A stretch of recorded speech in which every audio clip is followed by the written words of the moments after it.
Welcome to A Slice with Dice, a place for honest conversations about the realities of education. I'm Corey Alderdice, Executive Director of the Arkansas School for Mathematics, Sciences, and the Arts. I've spent nearly 2 decades navigating the joys, challenges, and unexpected moments that come with leading schools. Each week, I'll share what works, what doesn't, and everything in between when it comes to igniting the full potential of our communities. I'm excited to share this journey with you. So let's get started. We're diving into an important conversation about advanced placement, or AP courses.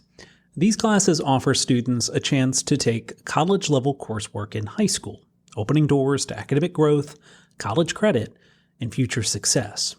But here's the real question. Are these opportunities truly accessible to all students? To help us explore this question, we'll look at findings from a recent research study conducted right here in Arkansas, a state that's made bold moves to expand AP access for the past 2 decades. What's working? What's not? And what lessons can school leaders take away to ensure these programs serve every student? Stick around because this is a story you won't want to miss. Let's start with why AP courses matter. Now, these courses are more than just a line on a transcript. They can be transformative. Students who take AP courses tend to graduate high school with higher GPAs, perform better in college, and are more likely to complete their degrees on time. And let's not overlook the financial benefits. Passing an AP exam can mean earning college credit, which saves both time and money down the road. But access to AP courses hasn't always been equitable. Historically, enrollment has been skewed towards students from wealthier backgrounds, with schools in underserved communities offering fewer AP options. And that's where Arkansas stands out, making a deliberate effort to level the playing field. And here's where the research comes in.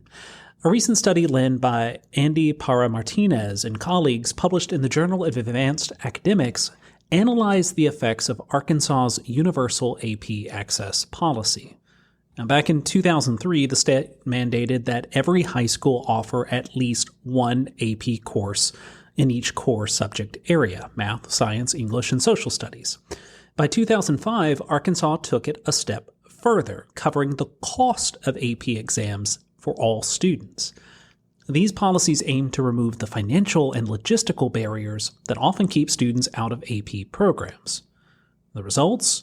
Arkansas ranks among the top states for AP participation, with 22% of students in grades 10 through 12 taking at least one AP exam in 2022. And the study also highlights increased enrollment rates among traditionally underrepresented groups, including African American and Hispanic students, showing that universal access policies can make a difference. But the research also reveals some persistent challenges.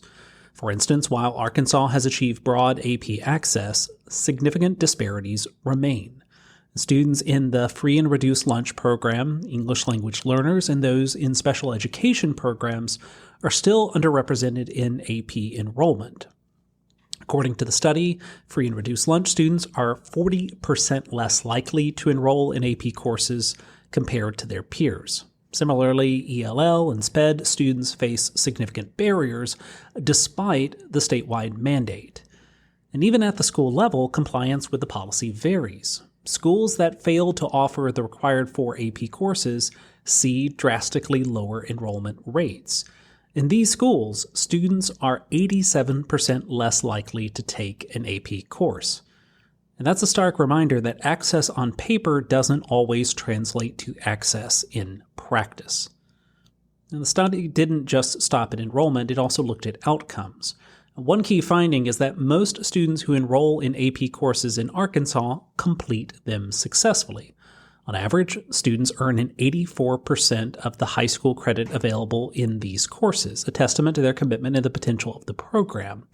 But interestingly, the study found no significant differences in course completion rates by race or ethnicity, suggesting that once students are enrolled, they can succeed regardless of their background.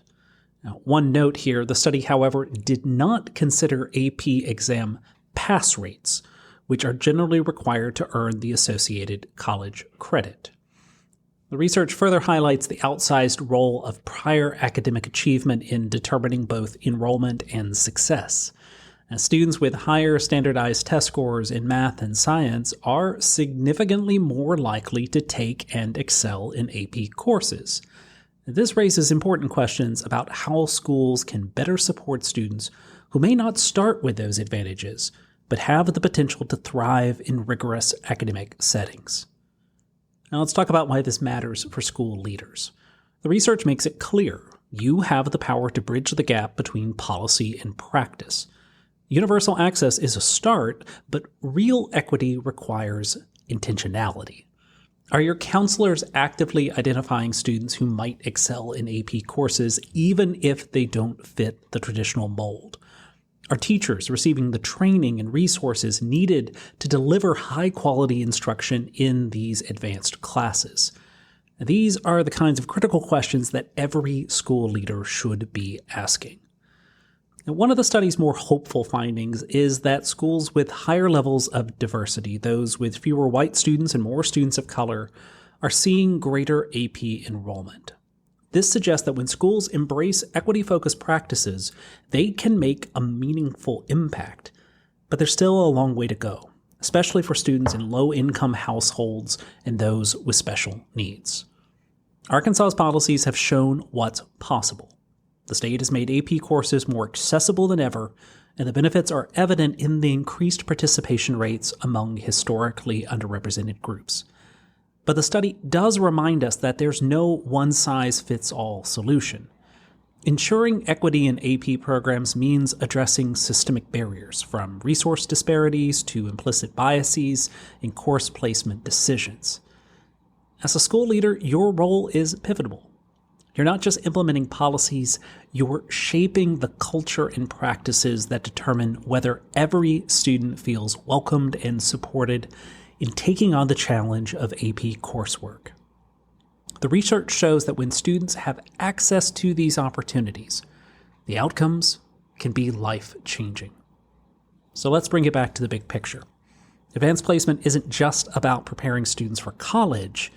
It's about preparing them for life. It's about giving every student, no matter their background, the chance to rise to their potential. Arkansas has made incredible strides, but there's more work to do. And that work starts with school leaders like you. So here's your call to action. Take a close look at your school's advanced placement program. Who's enrolling? Who's missing out? And what can you do to ensure that every student who wants to take on the challenge of AP coursework has the opportunity to do so? The research is clear. Access matters. Equity matters. And you have the power to make a difference. A Slice with Dice is a production of the Arkansas School for Mathematics, Sciences, and the Arts. I hope today's reflection sparked some thoughts for your own journey. If you enjoyed the episode, please subscribe, share, and leave a review. Let's keep learning and leading together. Until next time, keep striving for growth and excellence. Thanks for tuning in.